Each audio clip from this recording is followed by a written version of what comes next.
히스기야의 기도 두 번째 말씀을 드리겠습니다.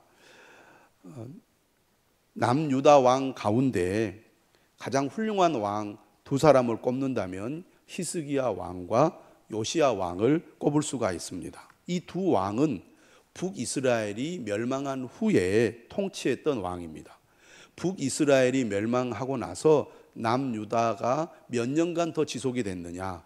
약 136년간 지속이 되었습니다.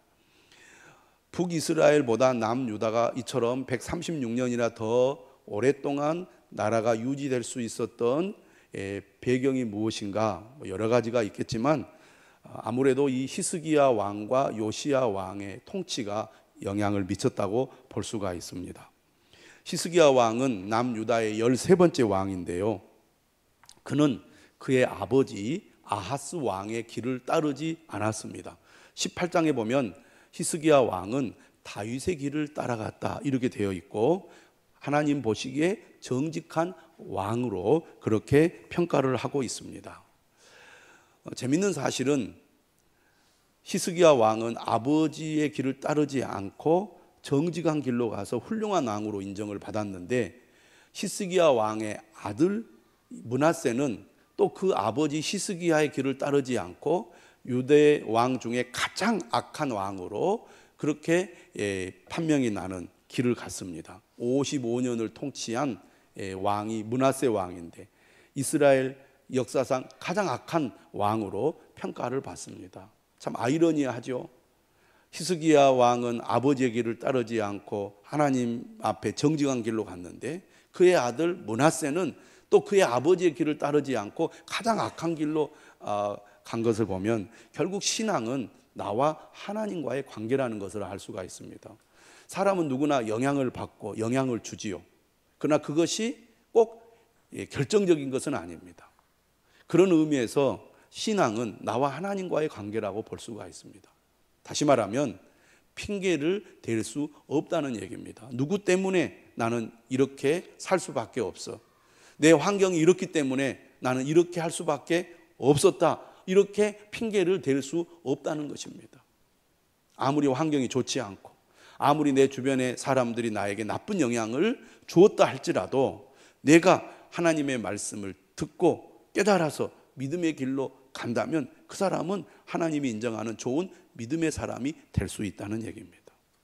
그런 의미에서 여러분, 히스기야 왕처럼 하나님의 말씀을 통해 하나님의 뜻을 깨닫고 주변의 영향을 따르기보다는 하나님을 온전히 신뢰하고 믿는 여러분들이 되시기를 바랍니다.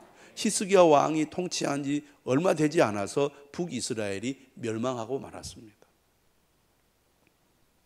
그러니 히스기야 왕도 얼마나 불안하고 두려웠겠습니까? 아수르를 의지해야 되는가? 아수르와 손을 잡아야 되는가? 아수르의 말을 잘 들어야 되는가? 그런 걱정을 하지 않았겠습니까? 그러나 히스기야 왕은 어떤 선택을 했습니까? 나는 아수르를 의지하지 않고 하나님을 의지하겠다. 나는 하나님을 믿고 섬기겠다라는 분명한 선택을 했고, 그러한 길로 간 히스기야 왕에게 하나님이 은혜를 주셔서 아수르의 위협으로부터 하나님께서는 유다를 보호해 주신 것이죠. 18장 5절 우리가 지난주 말씀에도 제가 드렸는데, 히스기야 왕을 어떻게 평가하느냐? 그는 하나님을 의지한 왕으로 평가를 합니다. 하나님을 의지하였는데 그의 전후 유다 여러 왕 중에 그러한 자가 없었더라. 하나님을 의지한 왕으로 히스기야 왕이 가장 으뜸이었다는 얘기입니다. 하나님을 의지한다는 게 뭐냐? 18장 6절은 이렇게 말합니다. 곧 그가 여호와께 연합하여 그에게서 떠나지 아니하고. 연합했다는 것은 늘 하나님과 하나 되었다는 말입니다. 늘 하나님을 가까이 했다는 거죠. 이 말은 이렇게 표현할 수 있습니다. 히스기야 왕은 하나님과 친밀한 관계 속에 있었다. 저는 여러분에게 묻습니다. 여러분 하나님을 믿으십니까? 하나님을 의지하십니까? 그렇다면 여러분 하나님과 친밀한 관계 속에 있습니까? 예, 아멘 하신 분도 있지만 갈수록 이제 소리가 줄어듭니다. 예, 하나님과 친밀하다는 것은 무엇을 의미합니까? 늘 하나님과 자주 접촉하고 만난다는 것을 의미합니다. 여러분, 사람이 친밀한 관계를 맺으려면 잦은 만남, 잦은 접촉이 필수입니다. 그래서 친한 사람들은 어떻게 합니까? 날마다 얼굴을 보지는 못해도 전화합니다. 요즘 시대가 너무 좋아서요, 자녀들이 해외에 있어도 날마다 자녀들과 영상통화하는 그런 부모들이 있습니다. 특별히 손자, 손녀가 생기면 할아버지, 할머니들은 날마다 휴대폰을 열고 영상으로 막 통화를 해요. 멀리 떨어져 있어도 날마다 서로 얘기를 나눕니다. 그래야 친밀해지죠. 그래야 친해지는 것입니다. 물론 날마다 만난다고 꼭 친해지는 것은 아닙니다. 날마다 전화 통화한다고 친해지는 것은 아니죠. 서로 진짜 친해지려면 통해야 됩니다. 소통이 이루어져야 된다는 거죠. 다시 말하면 형식적인 대화가 아니라 서로의 생각을 알고 이해하는 그런 소통이 있는 대화, 관계가 필요하다는 것이죠. 하나님과 통하는 관계, 그것이 바로 친밀한 관계라고 할 수 있습니다. 저는 여러분들이 형식적인 신앙생활, 형식적인 하나님과의 관계가 아니라 하나님과 소통하는 친밀한 관계의 신앙인이 될 수 있기를 주님의 이름으로 축원합니다. 친밀한 관계에 있기 때문에 상대방의 마음과 생각을 알고 이해하고 또 그를 존중하고 따르게 되는 것이죠. 그러니까 오늘 우리가 18장 6절에 보면 이렇게 되어 있어요. 그가 여호와께 연합하여 그에게서 떠나지 아니하고 여호와께서 모세에게 명령하신 계명을 지켰더라. 하나님과 친밀한 관계 속에 있다 보니까 하나님의 말씀에 순종하는 삶으로 이어졌다는 것입니다. 그러니까 우리가 하나님의 말씀을 잘 따르려면 먼저 하나님과 가까워야 됩니다. 물론 하나님과 가깝다고 자동으로 하나님의 말씀을 듣는 것은 아니죠. 하지만 진정한 믿음은 친밀한 관계 속에서 하나님의 말씀을 따르는 삶으로 나아가는 것. 그것이 바로 하나님이 기뻐하는 참된 믿음의 삶이라고 할 수 있겠습니다. 그 결과 7절에 보면 여호와께서 그와 함께 하시매 그가 어디로 가든지 형통하였더라. 형통하다는 것은 막힌 것이 없다는 것입니다. 히스기야 왕이 통치할 때 북이스라엘은 멸망을 했습니다. 늘 아수르의 위협 속에 있어요. 얼마나 이 국제관계가 힘들었겠습니까? 그럼에도 불구하고 하나님이 함께 하시니까 이스라엘, 유다가 점점 더 부강한 나라가 될 수 있었습니다. 여러분, 하나님이 함께 하시면 형통한 삶을 살게 될 줄 믿으시기를 바랍니다. 그러면 하나님과 친밀한 관계를 맺었다는 것은 구체적으로 무엇을 의미합니까? 기도와 말씀의 삶을 살았다는 것을 의미합니다. 그리고 친밀한 관계를 맺었다는 것은 이 기도와 말씀의 삶을 평소에 꾸준히 해왔다는 것을 의미합니다. 특별히 히스기야는 어떤 사람이었는가? 기도의 사람이었습니다. 29년을 통치하면서 히스기야 왕에 대한 기록을 여러 가지 남겼는데 핵심 내용이 두 가지입니다. 두 가지. 첫 번째는 아수르의 공격으로부터 벗어난 이야기. 두 번째는 개인적인 그 죽음의 위기에서 벗어난 이야기. 이 두 가지가 히스기야 왕에 대한 핵심적인 내용인데 이 두 가지 기록의 핵심 내용은 뭐냐? 바로 기도였습니다. 국가적인 위기를 맞이해서 히스기야 왕이 기도했고 개인적인 위기를 맞이해서 히스기야 왕이 기도했다는 것입니다. 그가 이처럼 위기를 만났을 때 기도했다는 것은 평소에 그가 기도의 삶을 살았다는 것을 의미합니다. 오늘 우리가 본문을 통해서 무엇을 또 한 가지 깨닫습니까? 아무리 하나님이 함께하고 하나님이 은혜를 주셔도 우리가 이 땅에 사는 동안에는 누구에게나 고난이 찾아올 수 있고 위기가 찾아올 수 있다는 것입니다. 하나님이 함께하는 삶, 하나님이 복 주시는 삶이라고 해서 항상 만사가 평안하고 문제가 없는 것이 아니라는 것입니다. 여러분, 위기가 찾아오면 누구나 두려움에 빠지게 됩니다. 불안하게 되죠. 그런데 이런 두려움과 불안이 우리를 어떻게 하게 만듭니까? 기도하게 만듭니다. 평소에 기도를 잘하지 않았던 사람도 어려움을 만나면 하나님께 기도하게 되죠. 그런데 여러분, 모든 사람이 위기를 만나고 고난을 만나면 기도하느냐? 그렇지 않다는 데 문제가 있습니다. 어려우면 기도를 잘할 것 같지만 평소에 기도를 잘 하지 않은 사람은 어려울 때도 기도를 잘 못하는 경우가 많습니다. 기도는 이게 몸에 배어야 됩니다. 이게 우리 몸에 이 생활화가 돼야 되는데 평소에 기도를 잘 하지 않는 사람은 위기를 만나도 그게 위기인지 잘 인식하지 못할 때가 많고, 또 위기를 만났을 때 하나님 앞에 기도해야 된다는 것을 깨닫지 못할 때가 많습니다.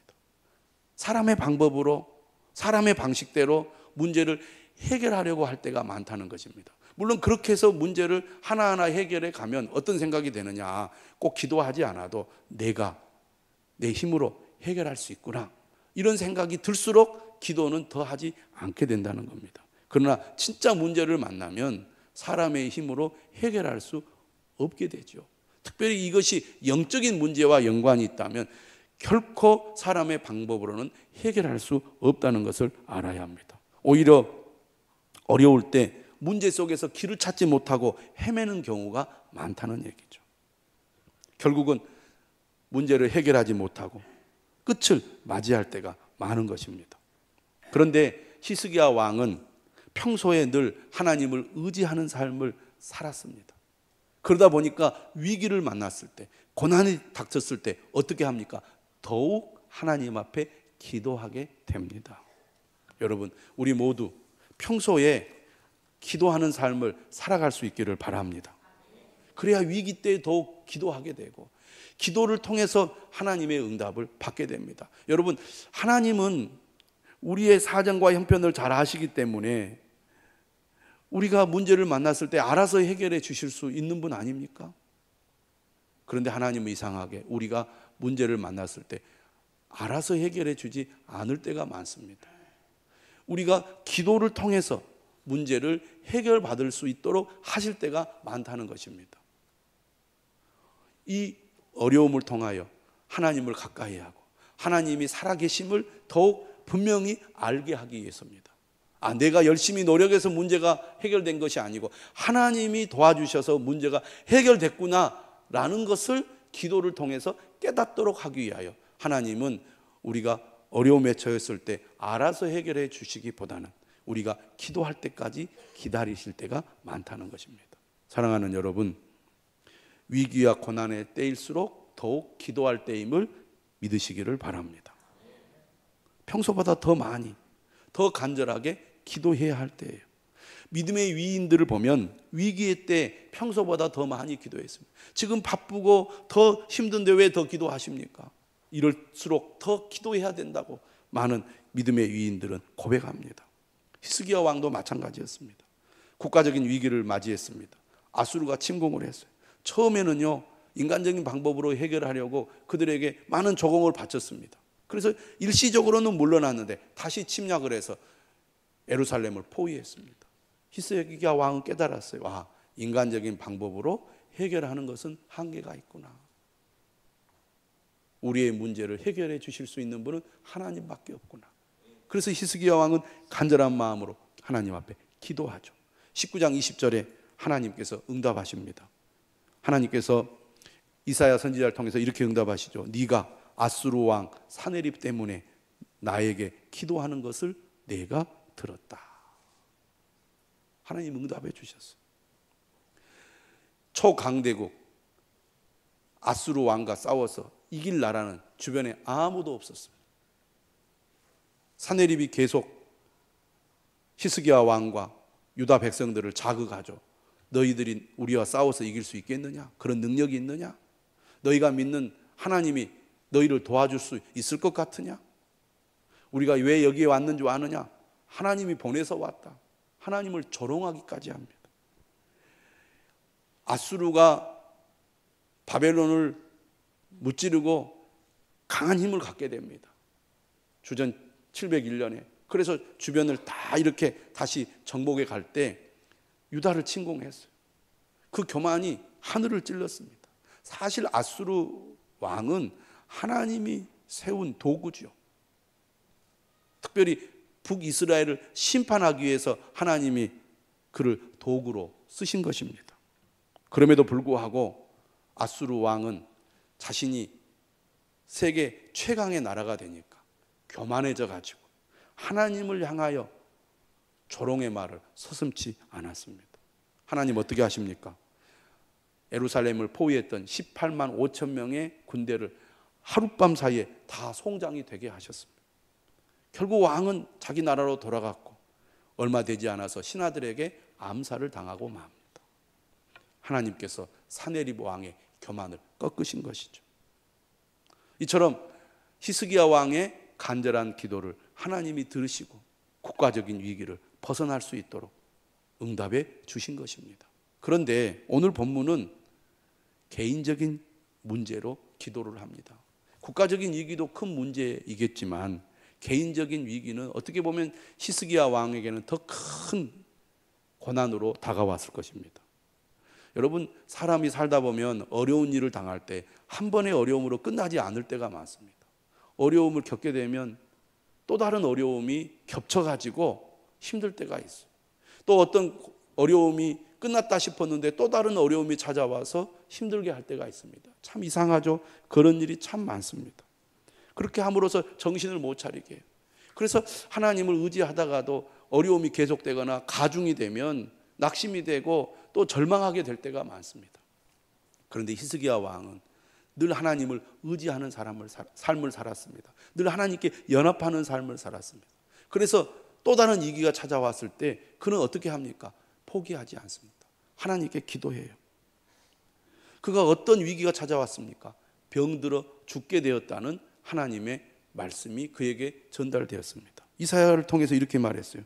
너는 집을 정리하라. 네가 죽고 살지 못하리라. 절망적입니다. 만약 여러분에게 이런 일이 닥친다면 여러분의 심정은 어떻겠습니까? 열심히 일을 해서 많은 일을 이루었습니다. 또 아직도 할 일이 많습니다. 나이는 창창하고 아직 건강하다고 생각했는데 갑자기 질병이 들어서 죽게 된 겁니다. 하나님께서 말씀하셨어요. 집을 정리하라. 네가 죽고 살지 못하리라. 청천벽력 같은 그런 말에 어느 누가 절망하지 않겠습니까? 모든 것이 끝이 나는 것입니다. 여러분, 우리가 살다 보면 그런 일이 닥칠 수 있습니다. 가난한 사람이나 부자이거나 지식이 많거나 지식이 없거나 상관하지 않습니다. 심지어 믿는 사람이나 믿지 않는 사람 다 이런 고난이나 위기가 찾아옵니다. 히스기야 왕에게도 그런 고난이 닥쳐왔습니다.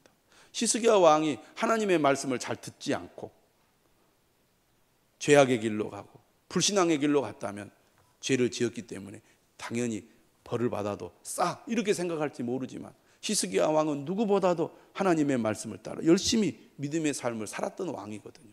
그런 그에게 너 이제 더 이상 살지 못하고 죽을 것이니까 네 삶을 정리하라. 히스기야 왕이 통치한 지 14년이 되었을 때 하나님의 그런 말씀을 들은 것입니다. 이때 히스기야 왕이 어떻게 합니까? 정말 간절하게 기도를 합니다. 오늘 본문에 보면 낯을 벽으로 향하고 하나님께 기도했다고 되어 있습니다. 낯을 얼굴을 벽으로 향했다는 건 더 이상 이제 사람 바라보지 않겠다는 것입니다. 사람이 나에게 도움이 되지 않는다는 것을 히스기야 왕은 깨달은 거예요. 내가 이제 오직 하나님만을 바라보고 하나님만을 의지하며 하나님께만 매달리겠다. 그런 심정으로 히스기야 왕이 기도했다는 것이죠. 그가 병들었을 때 여러 가지 방법을 쓰지 않았겠습니까? 병을 낫기 위해서 의사들을 동원하지 않았겠습니까? 여러 가지 약을 다 쓰지 않았겠습니까? 사람의 방법으로 되지 않는다는 것을 그는 깨달은 거죠. 하나님만이 내 문제를 해결할 수 있는 유일한 분이라는 그 믿음이 그에게 있었습니다. 그래서 정말 목숨을 걸고 하나님 앞에 기도를 드린 것이죠. 그런데 그 기도를 하나님이 들으시고 응답하셨습니다. 3절에 뭐라고 말합니까? 히스기야가 이렇게 기도합니다. 여호와여 구하오니 내가 진실과 전심으로 주 앞에 행하며 주께서 보시기에 선하게 행한 것을 기억하옵소서 하고 심히 통곡하더라. 심히 통곡을 했어요. 기도의 간절함을 우리는 여기서 느낄 수가 있습니다. 히스기야의 기도를 보면 우리가 어떻게 기도해야 하는지 잘 알 수가 있어요. 여러분, 기도는 적당히 대충 하면 안 됩니다. 했다 안 했다 하면 안 된다는 거예요. 형식적인 기도에 머물러서는 안 된다는 것입니다. 많은 사람들이 지금 기도해야 할 때임을 모르고 기도를 안 하는 경우도 많고요. 기도할 때임을 알고도 기도하지 않는 분들이 많이 있습니다. 내 가정에, 내 삶에 심각한 영적인 문제가 있는지도 모르는 사람들도 있지만 있는지 알면서도 기도하지 않는 분들이 얼마나 많은지 모릅니다. 여러분, 여러분의 삶에 문제가 있다면, 어려움이 있다면, 여러분이 애쓰고 노력해도 문제를 해결할 능력이 없음을 깨달았다면 하나님 앞에 기도할 수 있기를 주님의 이름으로 축원합니다. 여러분, 예수님이 우리에게 가르쳐 주신 기도는요, 대충 적당히 해서는 안 된다는 것을 분명하게 말씀합니다. 마태복음 7장 7절과 8절에 나오는 기도에 관한 말씀 우리가 잘 압니다. 구하라, 찾으라, 문을 두드리라. 다 어떤 이미지입니까? 어떤 이미지? 기도를 대충 해서는 안 된다는 이미지. 여러분이 지금 꼭 필요한 것을 구하는데 그것이 여러분이 없어서는 안 되는데 한번 구하고 맙니까? 얻을 때까지 구하죠. 구하라. 그러면 받을 것이요 그랬어요. 그 말은 무슨 말입니까? 여러분들이 필요한 것을 얻을 때까지 구하라는 얘기입니다. 찾으라. 그러면 찾아낼 것이요. 여러분이 잃어버린 것을 찾을 때 그냥 눈에 보여서 금방 찾아집니까? 아니잖아요. 찾을 수 없으니까 찾는 거지. 어디다 잃어버렸는지 모르니까 찾는 거잖아요. 여러분이 정말 소중한 것을 잃어버렸다면 그것을 찾기 위해서 얼마나 많은 생각을 합니까? 또 얼마나 많은 것을 샅샅이 뒤집니까? 찾기 위해서. 그게 정말 소중한 거라면, 없어서는 안 될 거라면 여러분들이 대충 찾다가 뭡니까? 찾아낼 때까지 찾는 거죠. 그런 간절한 마음이 우리 기도에 필요하다 그 말이에요. 그런 끈질김이 기도에 필요하다는 것입니다. 예수님께서 누가복음 18장에서 과부와 재판장 비유를 통해서 이렇게 기도해야 된다는 거 가르치셨어요. 항상 기도하고 낙심하지 말아야 된다고 하면서 과부와 재판장 비유를 말씀하셨습니다. 여기 나오는 재판장은 어떤 재판장입니까? 불의한 재판장입니다. 하나님을 무시하고 사람을 무시하는 재판장이에요. 과부는 어떤 사람입니까? 아무 힘이 없는 사람이에요. 그러니 이 불의한 재판장이 과부를 무시하기 딱 좋은 사람입니다. 그러니까 이 과부가 재판장에게 찾아가서 자신의 문제를 해결받을 수 있겠습니까? 사실은 불가능에 가깝습니다. 그런데요, 예수님이 비유에서 이런 얘기를 해요. 하나님을 무시하는 재판장을 찾아간 과부가 자주 그에게 가서 내 원수에 대한 나의 원한을 풀어달라고 요청을 합니다.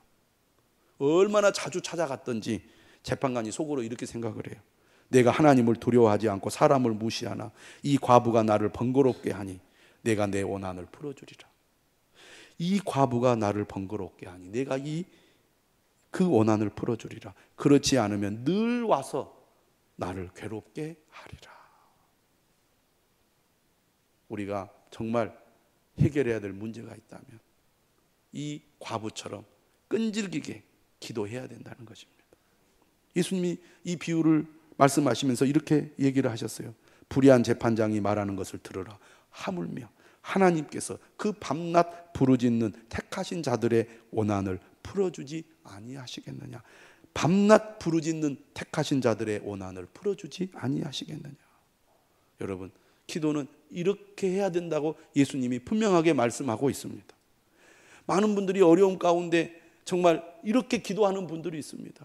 하나님, 이 기도를 외면하지 않고 반드시 들으실 줄 믿습니다. 내 힘으로 해결할 수 없는 것을 우리가 하나님 앞에 맡겨야 되지 않겠습니까? 예수님께서 그 다음에 이렇게 얘기했어요. 그러나 인자가 올 때 세상에서 믿음을 보겠느냐.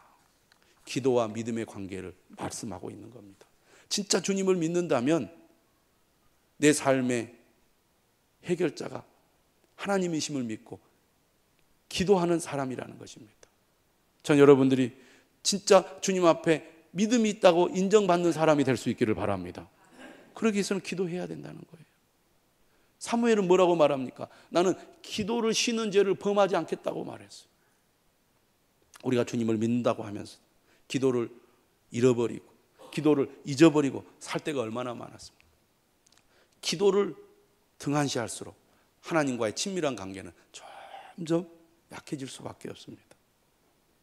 하나님은 히스기야의 그 간절한 기도를 들으시고 응답하셨죠. 오늘 5절에 이렇게 말합니다. 내가 네 기도를 들었고 네 눈물을 보았노라.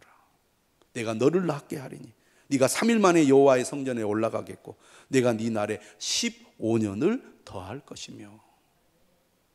곧 죽게 된다는 하나님의 말씀을 들었던 히스기야 왕이 15년이나 생명이 연장되었습니다. 사랑하는 여러분, 하나님은 우리의 기도에도 응답하시는 줄 믿으시기를 바랍니다. 그래서 믿음을 가져야 합니다. 하나님이 우리의 왕이심을, 예수 그리스도가 우리의 주님이심을 믿으시기를 바랍니다. 이 믿음을 가지고 우리도 히스기야 왕처럼 간절하고 끈질기게 기도해야 될 줄로 믿습니다. 그래서 저는 여러분들이 평소에 기도해야 된다고 말씀을 드립니다. 어떻게 해요? 날마다 기도해야 됩니다. 여러분, 말씀은 생명의 양식입니다. 먹어야 살죠. 영의 양식인 말씀을 먹어야 삽니다. 기도를 가리켜서 영혼의 호흡이라고 말합니다. 사람이 숨을 안 쉬면 죽어요. 우리가 기도하지 않으면 영적으로 죽을 수밖에 없습니다. 그래서 여러분 어떻게 해야 됩니까? 날마다 기도해야 됩니다. 그래서 교회에는 새벽 기도가 있는 거예요. 여러분, 한국 교회에 대해서 사람들이 이러쿵저러쿵 말을 많이 합니다. 방송 매체는 교회를 희화화해서 조롱을 많이 합니다. 물론 비판받을 측면도 있고 우리가 고쳐야 될 측면도 있지요. 교회가 많아지고 교인들이 많아지니까 세상에 빛과 소금의 역할을 못하는 경우도 많이 있습니다. 그럼에도 불구하고 한국 교회가 이렇게 부흥하고 한국 교회가 세계 교회에 큰 영향을 끼칠 수 있었던 배경에는 바로 새벽 기도가 있습니다. 개인의 믿음도 마찬가지고 교회의 역할도 마찬가지입니다. 기도가 살아야 믿음이 살고 하나님의 능력을 나타낼 수 있는 것입니다. 그런 의미에서 새벽 기도 매우 중요합니다.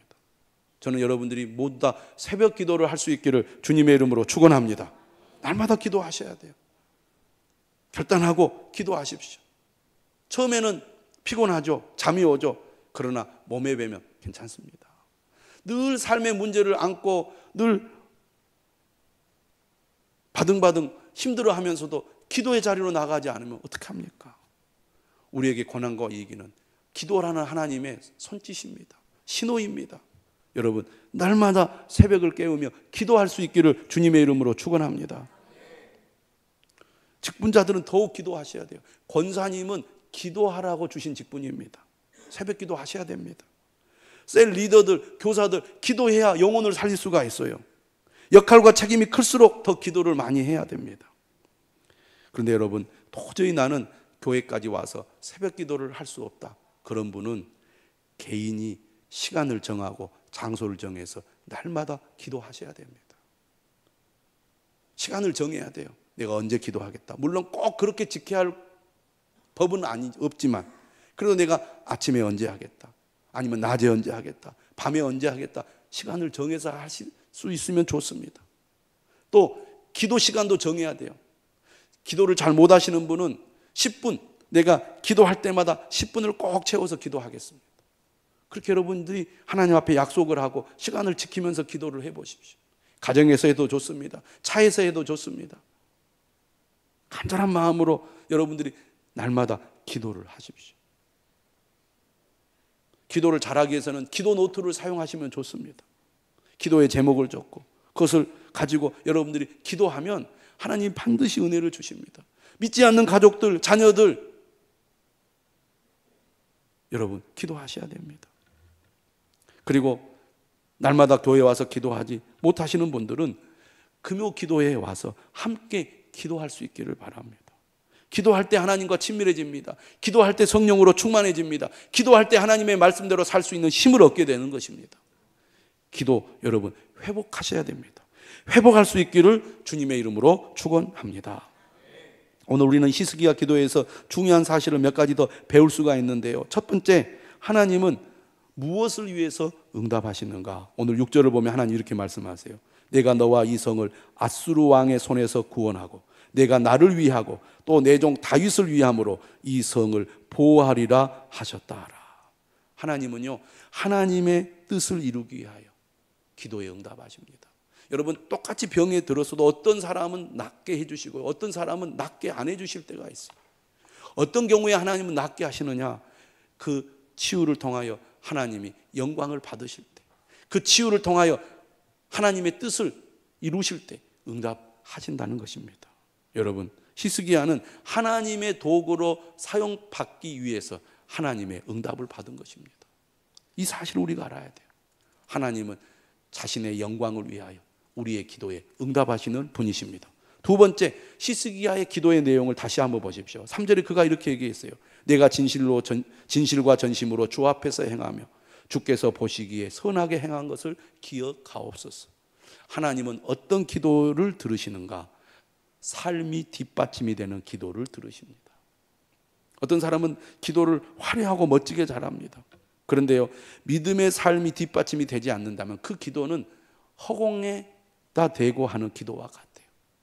하나님이 응답하시는 기도는 삶이 뒷받침이 될 때 능력 있는 기도, 응답이 되는 기도가 된다는 것을 우리가 기억해야 되겠습니다. 마지막으로 기도 응답 후에 히스기야의 행동을 주목해 봐야 됩니다. 13절에 보면요, 그가 병이 나았을 때 바벨론 왕의 신하들이 방문을 합니다. 위문으로 온 거죠. 이때 유다에 있는 모든 보물들을 다 보여줬어요. 아무리 친하게 지내려는 이웃 나라라 할지라도 자신들의 비밀을 다 공개해서는 안 됩니다. 근데 히스기야 왕이 병이 낫고 나서 우쭐해졌어요. 이사야를 통해서 하나님께서 말씀하시죠. 날이 이르리니 왕궁의 모든 것과 왕의 조상들이 오늘까지 쌓아두었던 것이 바벨론으로 옮긴 바 되고 하나도 남지 아니할 것이요. 히스기야 왕이 통치할 때 강대국은 아수르였습니다. 바벨론은 매우 세력이 약해져 있는 상태였죠. 하지만 얼마 지나지 않아서 아수르는 약해지고 바벨론은 강해질 것입니다. 그런데 히스기야 왕이 병이 낫고 나서 우쭐해져 가지고 자신들의 이 소위 말해서 비밀을 다 공개해 버린 거예요. 여러분, 우리가 하나님의 은혜로 잘되고 복을 받았을 때 더욱 겸손한 마음으로 하나님의 뜻을 따라야 합니다. 이 치유가 되어 가지고 도취되어서 그냥 교만한 마음으로 우리가 이 정도다 우쭐된 행동을 해가지고 나라가 위기에 처할 그런 단초를 제공하고 만 겁니다. 물론 이 말을 듣고 히스기야 왕이 뉘우치죠. 잘못했습니다. 내가 어리석었습니다. 그래서 하나님께서는 히스기야 왕 때에는 어려움을 겪지 않도록 하나님께서 용서를 해 주시지만 오늘 우리는 이 히스기야가 응답을 받은 후에 더욱 겸손한 마음으로 끝까지 하나님 앞에 나갔더라면 얼마나 좋았을까 그런 생각을 합니다. 사랑하는 여러분, 기도에 깨어있기를 바랍니다. 기도를 회복하기를 바랍니다. 다시 기도를 시작하시기를 바랍니다. 그리고 하나님의 영광을 위해 기도를 하시고 또 삶이 뒷받침이 되는 기도를 하시며 하나님이 은혜 주셨을 때 더욱 겸손한 마음으로 하나님 앞에 나아가는 저와 여러분들이 되시기를 주님의 이름으로 축원합니다.